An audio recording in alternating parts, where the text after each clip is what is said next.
Have you ever wondered what it feels like to wake up one morning, thinking it's just another ordinary day, only to find out that your entire world is about to be torn apart? Imagine the soft light filtering through your window, the familiar sounds of the morning calling you from sleep. You stretch, take a deep breath, and anticipate the routine of a day like any other. But on that seemingly tranquil July morning in 1627, everything was about to change for the residents of the Westman Islands in Iceland. As the sun began to rise over the horizon, casting a golden hue over the landscape, the people stepped outside to witness a sight that would forever haunt their memories: 3 ominous ships looming in the distance. The horizon, usually a calm blue, was now punctuated by these foreign vessels, their dark silhouettes contrasting sharply with the peaceful surroundings. Fear and confusion gripped the hearts of the islanders. Their minds raced with questions. What were these ships doing so close to their shores? Were they a warning, a signal of impending doom? Yet, to their bewilderment, the villagers did not flee. They stood still, their feet anchored to the ground, seeing the ships as something other than a harbinger of catastrophe. The lingering sense of security that had enveloped their community led them to believe that the danger had passed. They recalled the promises and assurances from their leaders, who had insisted that they were safe, that these ships were not a threat, but rather their protectors. The memories of past invasions and raids whispered in the back of their minds, yet they chose optimism over fear. This was a decision that would soon prove catastrophic. As the sun climbed higher, casting long shadows and revealing more of the ship's ominous shapes, the air thickened with a sense of foreboding. The islanders maintained their positions, hoping against hope that the rumors of danger were exaggerated, believing in the power of their protective allies. However, little did they know, the calm before the storm was just that, an illusion moments away from shattering their idyllic existence. The conflict that was about to unfold would alter the fabric of their lives forever, as the very reality they knew began to unravel with each passing moment. But by the time they realized the truth, it was already too late. The warning signs had been there, subtle yet persistent, weaving through the tapestry of daily life in Iceland. Whispers of pirate activity, like dark clouds gathering on the horizon, had spread across towns and villages. In response to these ominous tidings, local authorities had rallied to strengthen their defenses. Watchtowers were manned with heightened vigilance, and the sounds of blacksmiths hammering away at swords and shields echoed through the streets. The community prepared, fueling a collective sense of dread that hung in the air like a storm about to break. However, as the weeks wore on without any sign of attack, a curious thing happened. The initial fear that had gripped the islanders began to fade, like mist evaporating under the sun. People let their guard down, lulled into a false sense of security. Life resumed its ordinary rhythm. Farmers returned to their fields, their hands deep in the soil, nurturing crops that promised a bountiful harvest. Children, blissfully unaware of the lurking dangers, played along the shores, their laughter mingling with the sound of crashing waves. Merchants resumed their trades, exchanging goods and stories, as if the looming threat of piracy had never cast its shadow over their lives. Then, on the crisp morning of July 16th, the tranquility of their everyday existence was shattered. As dawn broke, 3 ships emerged on the horizon, their silhouettes dark against the vibrant sky. At first, there was no panic. The sight of the vessels evoked a sense of cautious optimism. Surely, these ships were sent by their allies, poised to defend the island from the very threats that had haunted them in recent weeks. Hope stirred within the hearts of the people as they gathered along the coast, eyes squinting against the sunlight, eager to welcome what they believed were their saviors. Yet the truth was far more sinister. These were not ships of salvation. They were vessels of despair, manned by Algerian corsairs and their unscrupulous European collaborators. Underneath the billowing sails, their intentions were clear. They were ready to unleash a wave of terror upon the unsuspecting islanders. The relief that had washed over the crowd swiftly turned to dread as the realization of their impending doom began to sink in. The dark chapter of their history was about to be rewritten, not with the ink of valor and defense, but with the blood of the innocent and the chains of enslavement. As the ships drew closer, the idyllic shores of Iceland braced for a storm that would leave them forever changed. The attack. As dawn broke the next day, painting the horizon in hues of orange and pink, a chilling silence enveloped the island, broken only by the rhythmic lapping of waves against the shore. From the massive warships anchored just beyond the horizon, small boats were lowered, their hulls slicing through the water with alarming speed. Armed men filled the vessels, their faces set with grim determination and fierce resolve. They were not mere marauders. They were seasoned pirates, driven by a single ruthless purpose: They landed at an unexpected location, a secluded cove that had never seen the tread of an invader's boot before. The pirates disembarked swiftly, their movements fluid and practiced, a well-rehearsed choreography of chaos. The tranquility of the village, nestled among verdant hills and lush greenery, was shattered in an instant. The first screams echoed through the air, piercing the calm like a dagger as the pirates stormed into the village, unleashing a torrent of violence upon its unsuspecting inhabitants.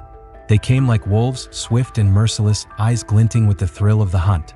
The villagers, caught completely off guard, scrambled to respond, but the ferocity of the attackers was overwhelming. Families were torn from their homes, the sanctuary of their abodes turned into nightmarish traps. Parents cried out for their children, desperate to protect them, only to see them wrenched away. Men and women were dragged from their hiding places in caves, barns, and even the sacred crypts of the village church, where they believed they would find refuge from the impending doom. Those who dared to fight back were met with brutal efficiency. The invaders, driven by a singular focus, cut down any resistance without a moment's hesitation, their blades flashing in the early morning light. The air was thick with the sounds of struggle, cries for mercy mingling with the clash of steel and the grunts of the aggressors. The villagers' pleas fell on deaf ears, swallowed by the madness that enveloped the scene. The pirates had one goal: human cargo. They moved through the village like a dark storm, seizing men, women, and children with ruthless efficiency. Each captured soul was bound, their fates sealed in the grasp of their captors. Those deemed too weak or too resistant were not given a second thought. They were executed on the spot, their lifeless bodies left to mar the ground that had once been home to laughter and love. Even the sacred ground of the church was not spared. Flames erupted from the building, consuming its wooden beams and sacred relics, a stark reminder of the brutality of the invaders. The acrid smell of smoke mingled with the salty tang of the sea air, a grotesque backdrop to the chaos. As the pirates marched on, a palpable sense of dread settled over the village, a harbinger of the dark days that lay ahead. Captured and bound for slavery. Among the captives was a priest named Reverend Oliver, a man of faith who would later chronicle his harrowing tale of desperation and survival. He vividly recalled the moment he and his beloved wife fell to their knees before the fearsome pirate captain, their hearts pounding with dread as they pleaded for mercy. Their voices, filled with anguish and desperation, echoed against the backdrop of the chaotic scene, but their cries were met with cold indifference. The only response they received was the sharp crack of a whip slicing through the air and the cruel tightening of ropes around their wrists, binding them to a fate they could not escape. With the island subdued and the threat of resistance quashed, the captives were herded like cattle onto the waiting ships. The air was thick with a sense of foreboding, the stench of fear mingling with the salt of the sea as they boarded the vessels that would take them far from home. The journey ahead would be long and brutal, an odyssey fraught with peril and despair. Those who dared to resist their captors were met with vicious punishment. The heavy thud of a boot connecting with flesh served as a grim reminder of the power their captors wielded. Some, deemed too old or frail to endure the grueling journey, were mercilessly thrown overboard into the frigid embrace of the Atlantic Ocean, their screams swallowed by the waves. As Iceland's shores began to fade into the horizon, a profound sense of despair settled over the captives like a heavy shroud. Families were ripped apart, their bonds severed in a moment of brutality. Fathers stood helplessly, watching in agony as their sons were dragged away, their small frames disappearing into the throng of captors. Mothers, clinging to their daughters, felt the icy grip of fear as they were ripped apart moments later, the heart-wrenching cries of children echoing in the air as they were torn from the only source of comfort they had known. The hope of reunion flickered like a candle in the wind, threatened by the harsh reality of their new existence as captives in a foreign land, bound by chains that extended far beyond their wrists. The market of Algiers. Weeks later, after a harrowing journey filled with uncertainty and despair, they finally arrived in Algiers. The captives, weary and defeated, were herded through the bustling streets like cattle, stripped of their dignity and hope. The air was thick with the sounds of haggling traders, the clinking of coins, and the distant cries of merchants advertising their wares. This was the market, a place that thrived on the dehumanization of those who had been captured and sold. The atmosphere was electric with the fervor of commerce. Eager traders jostled for position, their eyes gleaming with the prospect of inspecting the newest shipment of slaves. One by one, the captives were dragged into the center of the market, forced to stand before potential buyers like livestock at auction. Their hands and faces were scrutinized, examined for strength and resilience, while the buyers weighed their worth as if they were mere commodities stripped of any humanity. Amidst this chaotic scene, the king of Algiers himself made his entrance, a figure of authority draped in opulent garments, exuding power and control. It was he who had the first pick of the captives, and the air grew tense as the crowd parted to make way for him. Among the many wretched souls on display was an 11-year-old boy, Oliver's son. The child's youthful face, once filled with innocence and laughter, now bore the weight of fear and uncertainty. As the king gestured for his guards to take the boy, Oliver's heart sank. Desperately, he called out to his son, his voice cracking with emotion. "Hold on to your faith, my boy. No matter what happens, remember that your spirit is yours alone," he urged, tears streaming down his weathered cheeks. The boy turned, his eyes shimmering with unshed tears, and in that moment, a flicker of understanding passed between them. With tear-filled eyes, the boy nodded resolutely, a brave expression flickering across his young face despite the overwhelming fear that threatened to engulf him. "They can do what they want with my body," he said firmly, his voice steady despite the circumstances.